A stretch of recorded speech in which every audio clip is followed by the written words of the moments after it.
নবী আলাইহিস সালাতু ওয়াস সালাম দুনিয়াতে আগমনের আগে নবীজির দাদার মাধ্যমে ওই বরকতি কূপ জমজম কূপ, সুবহানাল্লাহ বলেন, যে জমজম কূপ হযরতে ইসমাঈল আলাইহিস সালাতু ওয়াস সালামের মাধ্যমে আল্লাহ পাক রব্বুল আলামিন দুনিয়াবাসীকে উপহার দান করেছিলেন, নিয়ামত হিসেবে দান করেছিলেন। ওই জমজম কূপ এক সময় একেবারে বন্ধ হয়ে যায়, অর্থাৎ কবিলা বনু জুরহুম এবং মক্কাবাসীদের মধ্যে দ্বন্দ্বের কারণে যখন কবিলা বনু জুরহুম অর্থাৎ যারা যেখানে বসবাস করতেছিল, যখন মক্কাবাসীদের মধ্যে কন্দল সৃষ্টি হয়, কন্দল হচ্ছে না বাংলাদেশে, কি কন্দল নাই? দলে দলে কন্দল। তখনও এমন ফিতনা ছিল, সমাজে সমাজে দ্বন্দ্ব, এলাকায় এলাকায় দ্বন্দ্ব। মক্কা নগরীর মানুষগুলা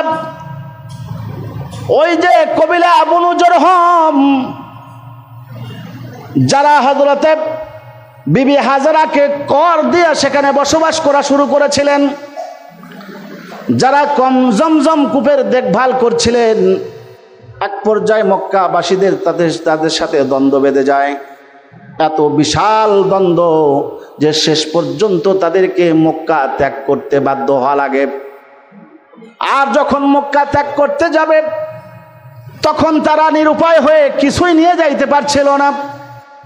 তাই যার যার কাছে যা যা ছিল, স্বর্ণ অলংকার, দামি দামি যেগুলা থালা বাসন, দামি দামি অলংকার আদি, দামি দামি অলংকার আদি বাসনপত্র সবগুলা তারা জমজম কূপের মধ্যে ফেলে দেয়। সুবহানাল্লাহ বলেন। সব জমজম কূপের মধ্যে ফেলে দেয়, যে আমরা এগুলা এদের হাতে দিয়ে যাব না, এরা বেঈমান, এরা সন্ত্রাস, এরা রাহাজান, এরা চোর, এরা ডাকাত, এদের হাতে আমাদের সম্পদ দিয়ে যাব না। চলে যখন যেতে হবে তো সম্পদ, পবিত্র জায়গা জমজম কূপ, যে জমজম কূপের কারণে আমরা এখানে বসবাস শুরু করেছিলাম, সেই জমজম কূপের মধ্যেই আমরা আমাদের এই সম্পদ আমানত রেখে যাব। সুবহানাল্লাহ বলেন। কবিলা বনু জুরহুমের লোকেগুলো তাদের সর্বোচ্চ সম্পদ, স্বর্ণ অলংকার জমজম কূপের মধ্যে ফেলে দিয়ে চলে গেল। এক পর্যায়ে জমজম কূপ একেবারে মুখ বন্ধ হয়ে গেল। দীর্ঘকাল পর্যন্ত এই জমজম কূপ আর ব্যবহার হয় নাই। না হওয়ার কারণে এক পর্যায়ে জমজম কূপের নাম নিশানা পর্যন্ত নিশ্চিহ্ন হয়ে গিয়েছিল। আল্লাহ পাক রব্বুল আলামিন তার হাবিবকে দুনিয়াতে পাঠাবেন, তাই আল্লাহর ইচ্ছা হলো যে আমার হাবিব দুনিয়াতে যাওয়ার আগেই এই জমজম কূপের আবার আবিষ্কার হওয়া চাই। আমার নবীজির বরকত, সুবহানাল্লাহ বলেন। নবীজির বরকত আল্লাহ পাক রব্বুল আলামিন নবীজির দাদা আব্দুল মুত্তালিবের মাধ্যমে আল্লাহ পাক রব্বুল আলামিন জমজম কূপের আবার আবিষ্কার করালেন। আব্দুল মুত্তালিব খানায়ে কাবার, হাতিমে কাবার মধ্যে ঘুমায়, স্বপ্নে দেখে, হে আব্দুল মুত্তালিব, তুমি আবে জমজম খনন করো, একদিন নয়, 2 দিন নয়, 3 দিন পর্যন্ত স্বপ্ন দেখেন। দেখার পরে 3 দিনের মাথায় স্বপ্ন যখন দেখে, একজন সুন্দর সুদর্শন মানুষ তাকে নির্দেশ করে, হে আব্দুল মুত্তালিব, তুমি জমজম কূপ খনন করো। আব্দুল মুত্তালিব ডাক দিয়ে বলেন, জমজম কূপ যে আমি খনন করব, কোন জায়গায় খনন করব, জমজম কূপটা কোন জায়গায় আমার তো জানা নাই। স্বপ্নের ঘোরে আল্লাহর হুকুমে ওই স্বপ্ন যুগে যে লোকটা তার সাথে এসেছিল, তার সামনে এসেছিল, উনি সাধারণ কেউ নয়, উনি ছিলেন আল্লাহর ফেরেশতা। হযরতে আব্দুল মুত্তালিবকে হাত ধরে নিয়া একটা লাঠি দিয়ে জমজম কূপের চতুর্দিকে একটা দাগ টেনে দিলেন, রেখা টেনে দিলেন, বললেন, এটাই হচ্ছে জমজম কূপের সীমানা, এই জায়গায় খনন করলে জমজম কূপের আবিষ্কার আবার নতুনভাবে হবে। আল্লাহু আকবার বলেন, আরো জোরে আল্লাহু আকবার। নবীজির আগমনের বরকত, নবীজির আগমনের বরকত জানতে হবে। আপনি যে নবীর উম্মত, যে উম্মত হওয়ার জন্য এত আপনি সম্মান পেয়েছেন, মর্যাদা পেয়েছেন, সেই নবীর সম্পর্কে জানতে হবে আপনাকে। আব্দুল মুত্তালিব ঘুম থেকে জাগা পেলেন, সেই স্থানে গেলেন, গিয়ে দেখলেন হ্যাঁ, রাতে স্বপ্নের ঘরে আমাকে যে জায়গায় রেখা টেনে দেওয়া হয়েছে এখনো সেই লাঠির রেখা এখনো বিদ্যমান আছে। সুবহানাল্লাহ বলেন, আর জোরে বলেন সুবহানাল্লাহ। আল্লাহর কি কারিশমা! আব্দুল মুত্তালিব খনন কার্য শুরু করে দিলেন। সুবহানাল্লাহ বলেন। কিছু দূর যাওয়ার পরেই সম্মানিত হাজিরিন, এই মাহে রবিউল আউয়াল মুসলমানদের নিকটে অত্যন্ত গুরুত্বপূর্ণ একটি মাস। কারণ এ মাসেই আমাদের বিশ্বনবী, মহানবী, সর্বশ্রেষ্ঠ মহামানব জনাবে মুহাম্মদুর রাসূলুল্লাহ সাল্লাল্লাহু আলাইহি ওয়াসাল্লাম দুনিয়াতে আগমন করেছিলেন। যার উম্মত হতে পেরে আমরা গর্বিত। সুবহানাল্লাহ বলেন। কিয়ামতের মাঠে পৃথিবীতে যত নবী রাসূল এসেছেন, যত নবী রাসূলের উম্মতি দুনিয়া থেকে গত হয়ে গিয়েছে, কোনো নবীর উম্মত, কোনো নবীর উম্মতি আগে জান্নাতে যাইতে পারবে না যতক্ষণ পর্যন্ত উম্মতে মুহাম্মাদি জান্নাতে না যাবে। সুবহানাল্লাহ বলেন। সর্বপ্রথম উম্মতে মুহাম্মাদি যারা, আখিরি নবী, বিশ্ব নবী মুহাম্মদুর রাসূলুল্লাহ সাল্লাল্লাহু আলাইহি ওয়াসাল্লামের যারা উম্মত, এরা আগে জান্নাতে যাবে, তারপরে অন্য অন্য নবীর উম্মতেরা জান্নাতে যাবে। সুবহানাল্লাহ বলেন। এটা সাধারণ মর্যাদা নয়, অনেক বড় মর্যাদা। সুবহানাল্লাহ বলেন। কারণ আমরা সাধারণ নবীর উম্মত নয়, আমরা সর্বশ্রেষ্ঠ মহামানব, সর্বশ্রেষ্ঠ নবী, রহমতের নবীর উম্মত। সুবহানাল্লাহ বলেন। যার ব্যাপারে সেই আলমে আরওয়াহ থেকে শুরু করে নবীজি দুনিয়াতে আগমনের আগ মুহূর্ত পর্যন্ত তার প্রশংসা, তার গুণগান, তার ব্যাপারে সুসংবাদ একের পর এক পয়গম্বররা, বড় বড় মনীষীরা দিয়ে গিয়েছেন। সুবহানাল্লাহ বলেন। পয়গম্বররা রসুলের জন্য দোয়া করেছেন। সুবহানাল্লাহ বলেন। রসুলের ব্যাপারে সুসংবাদ প্রদান করেছেন। বিসমিল্লাহির রহমানির রহিম। রব্বানা ওয়াবআস ফীহিম রাসূলাম মিনহুম ইয়াতলু আলাইহিম আয়াতিকা ওয়া ইউআল্লিমুহুমুল কিতাবা ওয়াল হিকমাহ ওয়া ইউযাক্কিহিম ইন্নাকা আনতাল আজিজুল হাকীম। হযরত ইব্রাহিম আলাইহিস সালাতু ওয়াস সালাম নবীর আগমনের জন্য দোয়া করেছেন, নবীর বরকতের জন্য দোয়া করেছেন, যে আল্লাহ এই মক্কাবাসীকে হেদায়েত করার জন্য। সুবহানাল্লাহ বলেন। খানায়ে কাবা ঘর যখন নির্মাণ হয়ে গেল, হযরত ইব্রাহিম আলাইহিস সালাতু ওয়াস সালাম আল্লাহর কাছে দুহাত তুলে দোয়া করলেন, রব্বানা ওয়াবআস ফীহিম রাসূলাম মিনহুম ইয়াতলু আলাইহিম আয়াতিকা ওয়া ইউআল্লিমুহুমুল কিতাবা ওয়াল হিকমাহ ওয়া ইউযাক্কিহিম ইন্নাকা আনতাল আজিজুল হাকীম। আল্লাহু আকবার বলেন। হযরত ইব্রাহিম আলাইহিস সালাতু ওয়াস সালাম আল্লাহর কাছে হাত তুলে দোয়া করেছিলেন, আল্লাহ এই মক্কাবাসীর হেদায়েতের জন্য,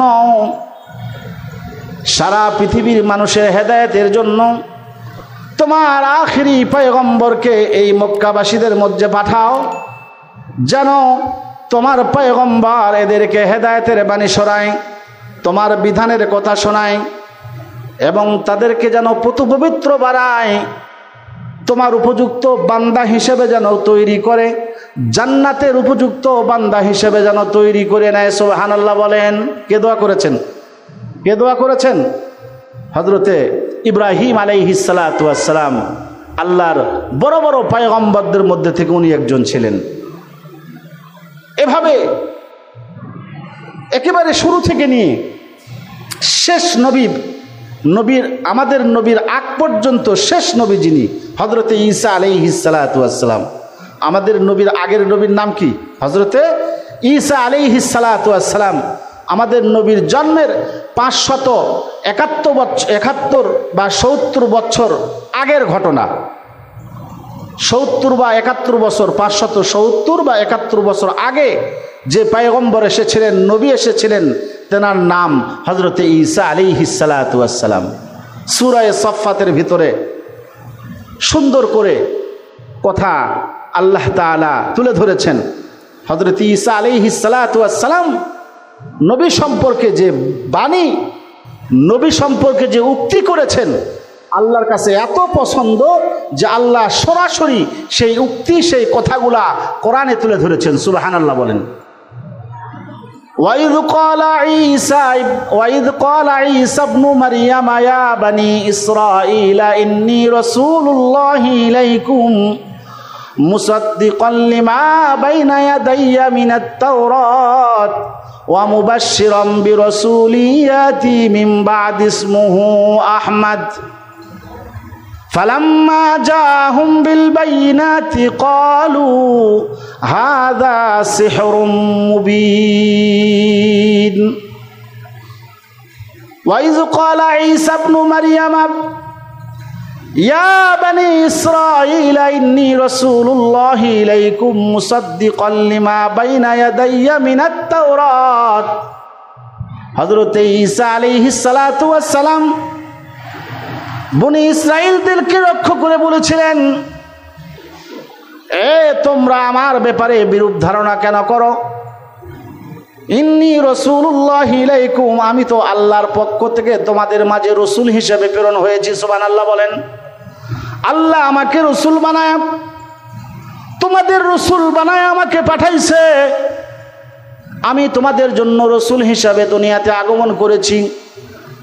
মুসাদ্দিকান লিমা বাইনা ইয়াদাইয়া মিনাত তাওরাত, আর অতীতের যে কিতাবগুলা, তাওরাত কিতাব, আরো যত আসমানি কিতাব আছে, এইগুলাকে সত্যায়ন করার জন্য এসেছি। সেগুলা সত্য ছিল।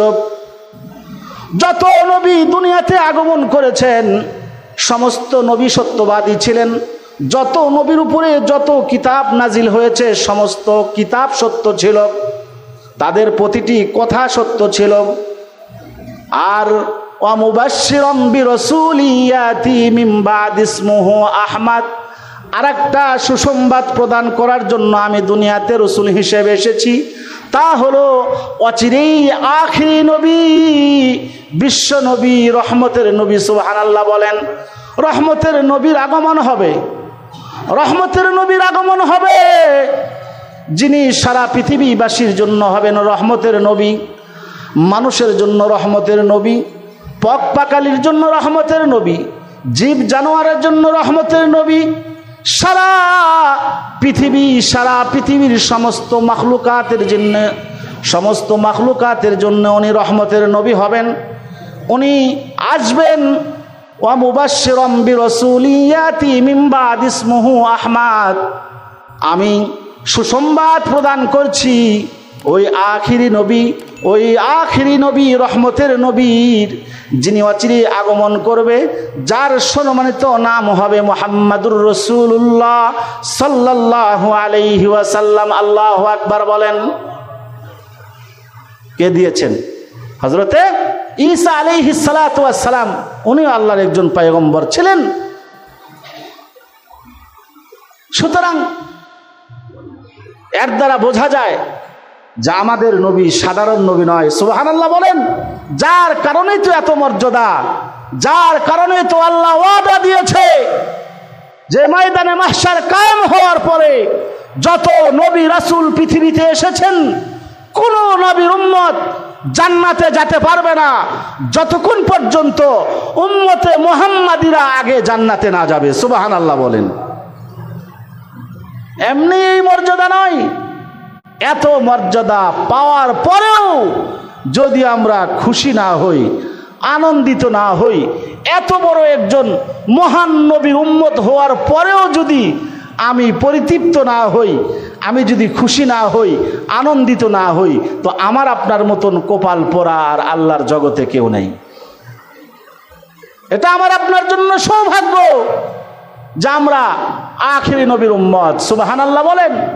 যার কারণে তো এত মর্যাদা পেয়েছি, যার কারণে তো এত মর্যাদা পেয়েছি।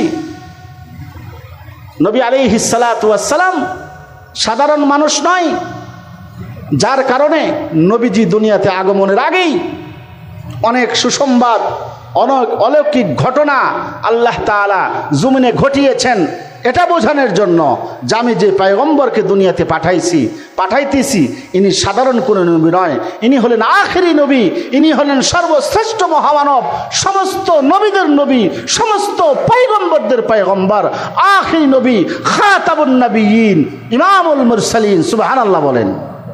সমস্ত নবীদেরও নবী। যার কারণে তো আসহাবে ফিল হস্তি বাহিনীর ধ্বংস হয়েছে।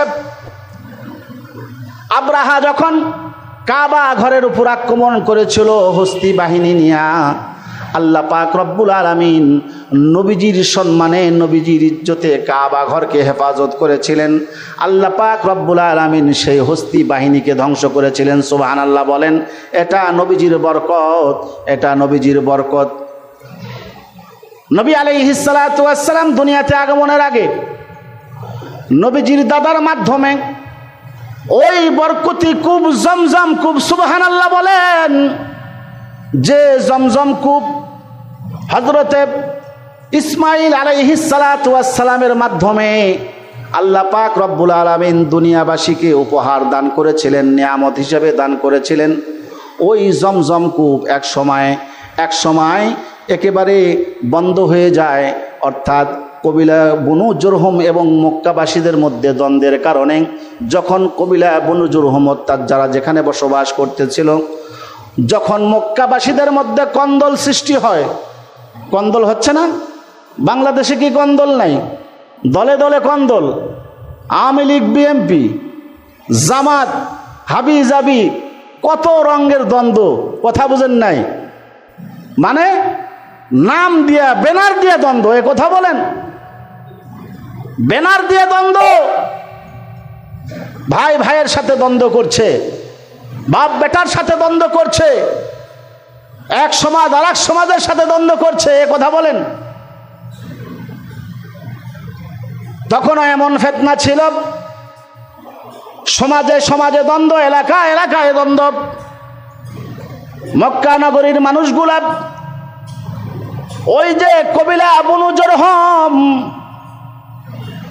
যারা হযরতে বিবি হাজরাকে কর দিয়ে সেখানে বসবাস করা শুরু করেছিলেন, যারা জমজম কূপের দেখভাল করছিলেন, এক পর্যায়ে মক্কাবাসীদের তাদের সাথে দ্বন্দ্ব বেঁধে যায়।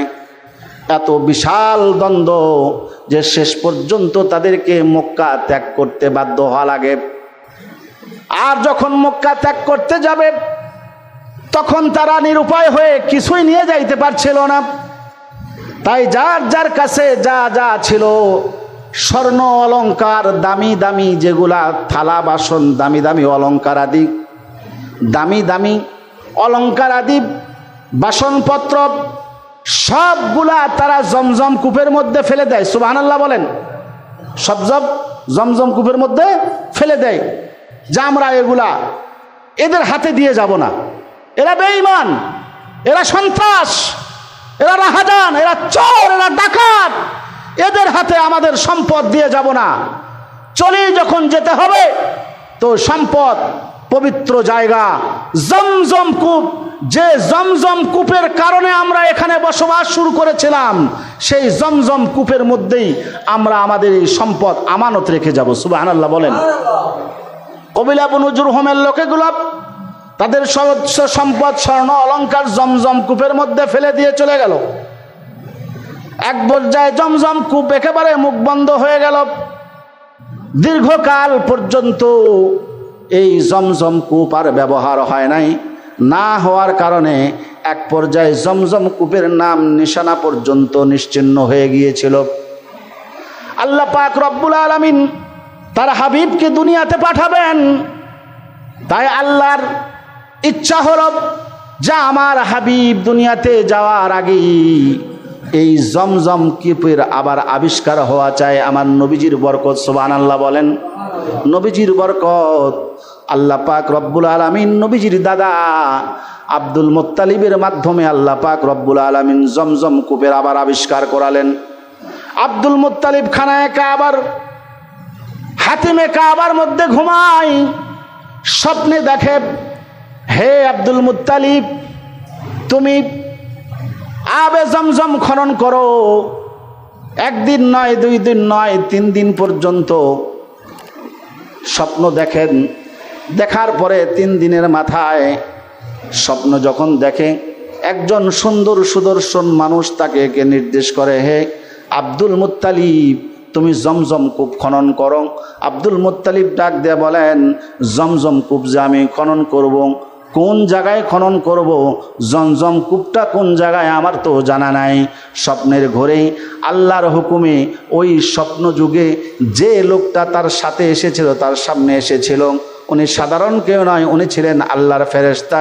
হযরতে আব্দুল মুত্তালিবকে হাত ধরে নিয়া একটা লাঠি দিয়ে জমজম কূপের চতুর্দিকে একটা দাগ টেনে দিলেন, রেখা টেনে দিলেন, বললেন এটাই হচ্ছে জমজম কূপের সীমানা, এই জায়গায় খনন করলে জমজম কূপের আবিষ্কার আবার নতুনভাবে হবে। আল্লাহু আকবার বলেন, আরো জোরে আল্লাহু আকবার। নবীজির আগমনের বরকত, নবীজির আগমনের বরকত জানতে হবে। আপনি যে নবীর উম্মত, যে উম্মত হওয়ার জন্য এত আপনি সম্মান পেয়েছেন, মর্যাদা পেয়েছেন, সেই নবীর সম্পর্কে জানতে হবে আপনাকে। আব্দুল মুত্তালিব ঘুম থেকে জাগা পেলেন, সেই স্থানে গেলেন, গিয়ে দেখলেন, হ্যাঁ, রাতে স্বপ্নের ঘরে আমাকে যে জায়গায় রেখা টেনে দেওয়া হয়েছে, এখনো সেই লাঠির রেখা এখনো বিদ্যমান আছে।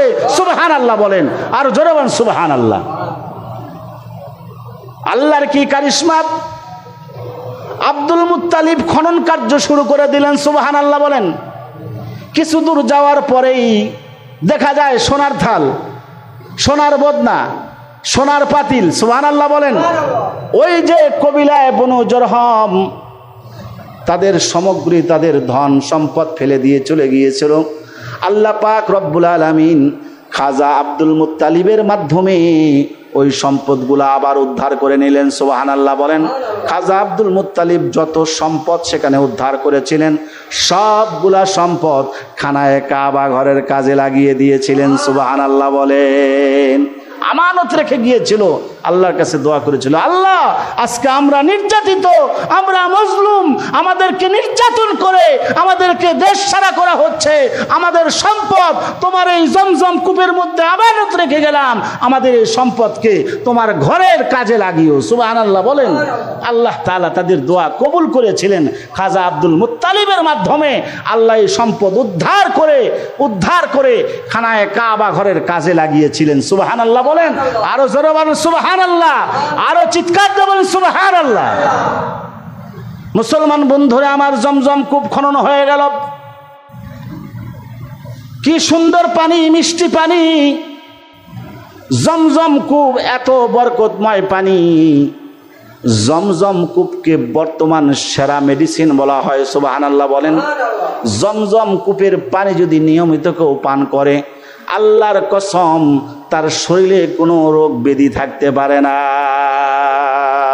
আর জমজম কূপের পানির মতন সুস্বাদু মিষ্টি পানি আর পৃথিবীতে কোথাও নাই। সুবহানাল্লাহ বলেন।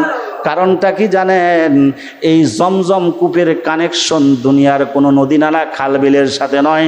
এই জমজম কূপের কানেকশন সরাসরি হাউজে কাউসারের সাথে, জান্নাতের হাউজে কাউসারের সাথে কানেকশন।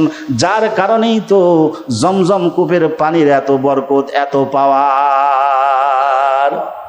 নবীজি দুনিয়াতে আসার আগে দুর্ভিক্ষ ছিল, দুর্ভিক্ষ, পানি নাই, খরা, কোনো ফল ফুল ফোটে না, গাছ উৎপন্ন হয় না, শস্য উৎপন্ন হয় নাই, শুধু হাহাকার, দুর্ভিক্ষ, মানুষের খাবার দাবার কষ্টসাধ্য হয়ে পড়েছিল। পশু পাখি খাবারের জন্য ঘাস পাচ্ছিল না, ঘাস না থাকার কারণে, খাবার না পাওয়ার কারণে পশু পাখি মারা যাচ্ছিল। কিন্তু বিশ্বনবী মুহাম্মাদুর রাসূলুল্লাহ সাল্লাল্লাহু আলাইহি ওয়াসাল্লাম দুনিয়াতে আগমন করবে, মক্কা নগরীতে জন্মগ্রহণ করবে, আর মক্কায় দুর্ভিক্ষ থাকবে, পশু পাখি ঘাস পাবে না, মানুষ খাবার পাবে না। এটা তো হয় না, সুবহানাল্লাহ বলেন। জোরে বলেন সুবহানাল্লাহ। এখানে যদি তারেক রহমান সাহেব যদি বর্তমান আমাদের সরকার যদি আসে দুর্গাপুর গ্রামে, আর যদি বলে পিপলসন মাদ্রাসায় সেখানে অনুষ্ঠান হবে, উনি বক্তৃতা প্রদান করবে, আর দেখানোর জন্য হলেও আবার নতুন করে রাস্তার কাজ করবে। অনেক জায়গায় যেমন হয়, প্রধানমন্ত্রী আসার আগে ইট পেড়ে দেওয়া হয়, যেই চলে যায় আবার ইটগুলা তুলে ভাটায় দিয়ে দেওয়া হয়। এমনটা হলেও হবে। কথা বলেন, কথা বলেন। তাও তো হসে। সাধারণ তারেক রহমান আমাদের বাংলাদেশের ছোট্ট একটা দেশের সরকার, তার জন্য যদি এত চালাকি হয়, কথা বলেন, এত চালাকি হয়, তার জন্য যদি পিনকি বাস, যদি পুরাতন বাস রং করে যদি নতুন বাস বলে চালায়া দেওয়া হয়, লেডিস বাস, মহিলা বাস, কালকে খবরে দেখলাম ছবি দেখাচ্ছে যে নতুন বাসের কি অবস্থা। নতুন বাসের পিছনে পুরাতন প্লেট লাগানো, পুরাতন নাম্বার প্লেট। নতুন বাসের জানালা জঙ্গার ধরা, বাঁকা। কথা বোঝেন নাই কি? রং ওই জায়গাত ভরেনি, কয় জায়গা ঠিক করবি, এই কথা বলেন। রং করে চালায় দিয়েছে নতুন বাস, নতুন সার্ভিস প্রদান করা হচ্ছে, মহিলা বাস, পিনকি বাস না কি বলে, হ্যাঁ, তাও তো হচ্ছে। এই কথা বলেন, তাও তো হচ্ছে। তো দুনিয়ারই যদি এই অবস্থা হয়, সাধারণ নেতা খেতার সম্মানে যদি এত কিছু হয়, আখিরি নবী, বিশ্ব নবী, সারা পৃথিবীর সমস্ত মানবের সর্দার, সমস্ত পয়গম্বরদের সর্দার, সমস্ত মানবকুলের সর্বশ্রেষ্ঠ মানব, সেই মহামানব মক্কা নগরীতে জন্মগ্রহণ করবে, আর সেখানের মানুষ অভাবে থাকবে, কষ্ট থাকবে। এটা কি হয়? আল্লাহ পাক রব্বুল আলামিন বৃষ্টি দিয়ে দিলেন, সুবহানাল্লাহ বলেন। আবার নতুন করে মক্কার নগরীতে নতুন করে আবার ফসল উৎপন্ন হওয়া শুরু করলো। উর্বর শক্তি এত বেড়ে গেল, এত বেড়ে গেল, এত ফসল জীবনেও কোনোদিন মক্কা নগরীতে উৎপন্ন হয় নাই। সুবহানাল্লাহ বলেন। আল্লাহ এত বরকত সে বছর ঢেলে দিয়েছিলেন। আল্লাহ পাক রব্বুল আলামিন এই বরকতি বছরেই, এই বিজয়ের বছরে, বিজয়ের বছর কেন বললাম? নবীজির জন্মের 50 দিন আগেই কাবা ঘরকে আল্লাহ তাআলা হস্তি বাহিনী থেকে রক্ষা করছেন। সুবহানাল্লাহ বলেন। নবী আলাইহিস সালাতু ওয়াস সালাম জন্মগ্রহণ করলেন মা আমেনার গর্ভে রবিউল আউয়াল মাসের 12 তারিখে। সুবহানাল্লাহ বলেন। শবে সাদেকের সময় মক্কা নগরীতে আব্দুল্লাহ ঔরাসে মা আমেনার উদরে বিশ্বনবী মুহাম্মাদুর রাসূলুল্লাহ সাল্লাল্লাহু আলাইহি ওয়াসাল্লাম 12 রবিউল আউয়ালে শবে সাদেকের সময় দুনিয়াতে আগমন করলেন। কারণ রাতও আল্লাহর কাছে দোয়া করেছিল, দিনও আল্লাহর কাছে দোয়া করেছিল, আল্লাহ তোমার মহামানব, তোমার প্রাণ প্রিয় নবী বিশ্ব নবী মুহাম্মাদুর রাসূলুল্লাহ সাল্লাল্লাহু আলাইহি ওয়াসাল্লামকে দুনিয়াতে পাঠাবে। ওগো মাওলা, তোমার নবীকে একটু আমার মাঝে পাঠাও, রাত্রিবেলায় পাঠাও, তাহলে আমার মর্যাদা দিনের উপরে বেড়ে যাবে। দিন দোয়া করে, আল্লাহ তোমার নবীকে দিনের বেলায় পাঠাও, যেন আমার মর্যাদা রাতের উপরে বাড়িয়ে যায়। সুবহানাল্লাহ বলেন। আল্লাহ বললেন, দুজনের দোয়া কবুল করলাম। আল্লাহ এমন একটা সময়, এমন একটা মুহূর্ত নির্বাচন করলেন, রাতের শেষ, দিনের শুরু। সুবহানাল্লাহ বলেন। শবে সাদেকের সময় রাতেও খুশি, দিনেও খুশি। আল্লাহ পাক রব্বুল আলামিন দুজনেকেই খুশি করলেন, কাউকে নারাজ করলেন না, দুজনের দোয়া কবুল করলেন। আল্লাহ তাআলা শবে সাদেকের সময় আমার নবীকে দুনিয়াতে পাঠালেন। সুবহানাল্লাহ বলেন।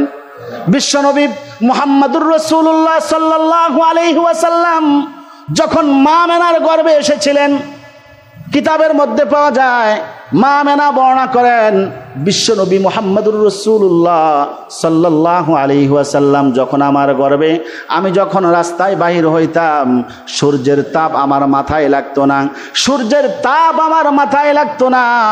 যখনই আমি বাহির হইতাম একটা মেঘখণ্ড এসে আমার মাথার উপরে দাঁড়ায়া যাইত, মেঘের খণ্ড আমাকে ছায়া দিত, যেমন ছাতা মানুষের মাথায় ছায়া দেয়, আকাশের মেঘখণ্ড আমার মাথার উপরে ছায়া দিত। আমি যত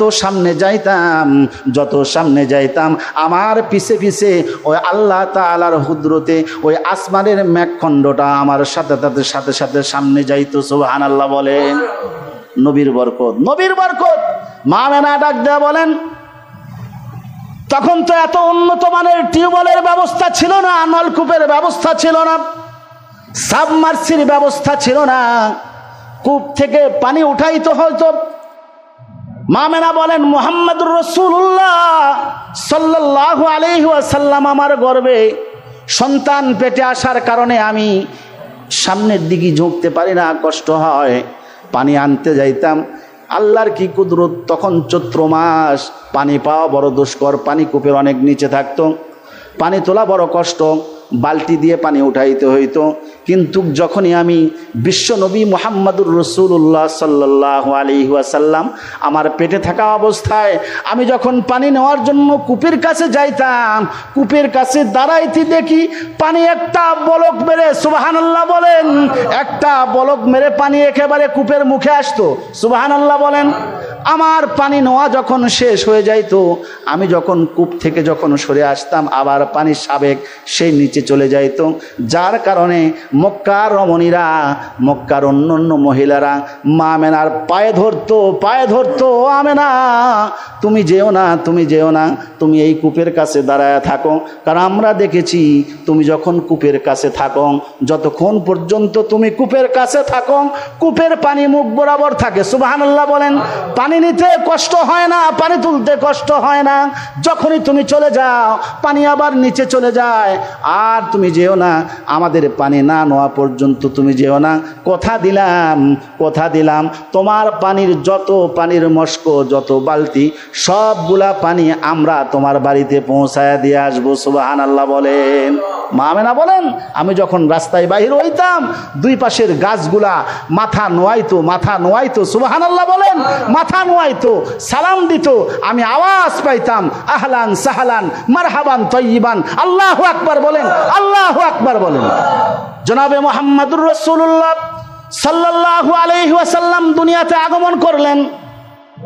ভূমিষ্ঠ হওয়ার পরেই বিশ্বনবী মুহাম্মদুর রাসূলুল্লাহ সাল্লাল্লাহু আলাইহি ওয়াসাল্লাম সাধারণ বাচ্চার মতো নয়। আমার নবী যখন জন্মগ্রহণ করেছেন নারী কাটা অবস্থায়, যত মানুষ পৃথিবীতে আগমন করেছে, আগমন করার পরে নারী কেটে দিতে হয়। কিন্তু আমার নবী, বিশ্ব নবী, দরদের নবী, রহমতের নবী, দুনিয়াতে আগমন করার পর যখন পেট থেকে বাইর হইলেন, জন্মগ্রহণ করলেন, নারী কাটা অবস্থায় নবীজি জন্মগ্রহণ করেছে। নবীর নারী কেচি দিয়ে কাটতে হয় নাই। সুবহানাল্লাহ বলেন। নবী আলাইহিস সালাতু ওয়াস সালাম জন্মগ্রহণের পর কোনো রক্ত প্রবাহিত হয় নাই। নবীজির শরীর একবারে ঝকঝকা ছিল। একটা শিশু জন্মগ্রহণ করার পরে পানি দিয়ে নেকড়া দিয়ে পরিষ্কার করার পর যেমন পরিষ্কার পরিচ্ছন্ন থাকে, আমার নবীজি তেমন পরিষ্কার পরিচ্ছন্ন ছিল। নবীজির শরীরে কোনো রক্তের চিহ্ন ছিল না। আমার নবী, বিশ্ব নবী মুহাম্মদুর রাসূলুল্লাহ অন্য শিশুর মতন, শিশু জন্মগ্রহণ করার পরে একটা চিৎকার মাদে, কিন্তু আমার নবী চিৎকার নয়, আমার নবী চিৎকার নয়, বিশ্বনবী মুহাম্মদুর রাসূলুল্লাহ সাল্লাল্লাহু আলাইহি ওয়াসাল্লাম জন্মগ্রহণ করার পরে সেজদায় পড়ে গিয়েছে। সুবহানাল্লাহ বলেন। সেজদায় পড়ে গিয়েছে, উম্মতের জন্য কাঁদছে। সুবহানাল্লাহ বলেন। উম্মতের জন্য কাঁদছে। আর সারা পৃথিবীবাসীকে আল্লাহ রাসূল বিশ্বনবী মুহাম্মদুর রাসূলুল্লাহ সাল্লাল্লাহু আলাইহি ওয়াসাল্লাম জন্মগ্রহণ করে সেজদায় পড়ে গিয়া সারা পৃথিবীর মানুষকে একটা বড় নসিহত করছে যে দুনিয়ার মানুষ, হে আমার উম্মতেরা শোনো, আমি বিশ্ব নবী মুহাম্মদুর রাসূলুল্লাহ সাল্লাল্লাহু আলাইহি ওয়াসাল্লাম দুনিয়াতে আসার পর তোমাদেরকে প্রথম যে শিক্ষাটা দিলাম, যদি সফলতা চাও, যদি উন্নত চাও, যদি জান্নাত পাইতে চাও, জান্নাতের মর্যাদা যদি পাইতে চাও, আল্লাহর খুশি যদি পাইতে চাও, আল্লাহর খাঁটি বান্দা যদি হইতে চাও, আল্লাহকে যদি রাজি আর খুশি করতে চাও, রাজি আর খুশি করতে চাও, বিনয়ী হওয়া ছাড়া আল্লাহকে রাজি আর খুশি করা যায় না। সুবহানাল্লাহ বলেন। বিনয়ী হবে সিজদার মাধ্যমে। আল্লাহ রাসূল আমাদেরকে শিক্ষা দিয়েছেন যে উচ্চ মর্যাদার মহান গুণ হলো উচ্চ মর্যাদা লাভ করার জন্য, সফলতা লাভ করার জন্য, জান্নাত পাওয়ার জন্য, আল্লাহর সন্তুষ্টি পাওয়ার জন্য, আল্লাহর প্রিয় বান্দা মাহবুব বান্দা হওয়ার জন্য প্রধান যে গুণ তোমাকে অর্জন করতে হবে সেটা হলো বিনয়ী। আল্লাহর জন্য তোমাকে বিনয়ী হতে হবে। অহংকার তাকাব্বুরি হওয়া যাবে না। অহংকার তাকাব্বুর মানুষকে ধ্বংস করে, যার কারণে আল্লাহ পাক রব্বুল আলামিন সূরা হুদের মধ্যে বলেন, ইন্নাল্লাযীনা আমানু ওয়া আমিলুস সালিহাত ওয়া আখবাতু ইলা রাব্বিহিম উলাইকা আসহাবুল জান্নাহ হুম ফিহা খালিদুন। আল্লাহু আকবার বলেন। আল্লাহ পাক রব্বুল আলামিন কোরআনে কারিমে সূরা হুদ 23 নম্বর আয়াতের মধ্যে আল্লাহ পাক রব্বুল আলামিন স্পষ্ট জানিয়ে দেন, এ দুনিয়ার মানুষ, যদি জান্নাতি ওয়ালা যদি হতে চাও, জান্নাতে যদি তুমি ঢুকতে চাও, চিরস্থায়ী জান্নাত যদি পাইতে চাও, অনাদি অনন্ত কাল পর্যন্ত যদি জান্নাতে থাকতে চাও, তিনটা আমল ছাড়া, তিনটা গুণ ছাড়া, তিনটা কাজ ছাড়া তুমি জান্নাতের অধিকারী হতে পারবে না। এক নাম্বার হলো খাঁটি ইমানদার হতে হবে। ইমানের মধ্যে কোনো ভেজাল থাকা চলবে না। তুমি 5 ওয়াক্ত নামাজ মসজিদেও পড়বা, আবার মাজারে গিয়েও সেজদা দিবা, চলবে না। এই কথা বুঝেন। খাঁটি ইমানদার হতে হবে। তুমি ইমানওয়ালাও হবে, দাবিদার তুমি ইমানদার, আবার তুমি মাজার পূজা করবে, আবার তুমি শিরকি করবে, হবে না। শিরক মুক্ত ঈমান হতে হবে, মাজার পূজা মুক্ত ঈমান হতে হবে, খাঁটি ঈমানদার হতে হবে। 2 নাম্বার ওয়ামিলুস সালিহাত, খাঁটি আমলদার হতে হবে। আমলটা হতে হবে খাঁটি, নামাজটা পড়তে হবে খাঁটি। কথা বুঝেন নাই? রোজা রাখতে হবে খাঁটি। ভেজালে রোজা রাখলে হবে না। ভেজালে নামাজ পড়লে বলেন ভেজালে নামাজ পড়লে হবে না। নামাজ পড়তে হবে খাঁটি, রোজা রাখতে হবে খাঁটি, দান সদকা করতে হবে খাঁটি, ইবাদত করতে হবে খাঁটি, আমলগুলো খাঁটি হতে হবে। আরেকটা গুণ, মহান গুণ, ওয়াখবাতু ইলা রাব্বিহিম। আল্লাহ পাক রব্বুল আলামিন বলেন আর একটা মহান গুণ, তা হলো তোমাকে আল্লাহর জন্যই বিনয়ী হতে হবে। বিনয়ী হতে হবে, অহংকারী হওয়া যাবে না। অহংকার তোমাকে ধ্বংস করবে, অহংকার তোমাকে ধ্বংস করবে। যেমন আগুন একটা লাকড়ির মাথায় যদি লেগে দেওয়া হয়, আস্তে আস্তে পুড়তে পুড়তে লাকড়ি যখন শেষ করে দেয়, জ্বালিয়ে ভস্ম করে দেয়, তদ্রূপ অহংকার মানুষের সমস্ত আমলকে পুড়ে ভস্ম করে দেয়। তাকে জাহান্নামে না নেওয়া পর্যন্ত অহংকার তার পিছু ছাড়ে না। নমরুদ ধ্বংস হয়েছে অহংকারের কারণে, ফেরাউন ধ্বংস হয়েছে অহংকারের কারণে। আরে শয়তান হয়েছে অহংকারের কারণে। বলেন কিসের কারণে? অহংকারের কারণে। সুতরাং অহংকার মুক্ত হতে হবে। আল্লাহ তাআলা আমাদেরকে অহংকার মুক্ত হওয়ার তৌফিক দান করুন।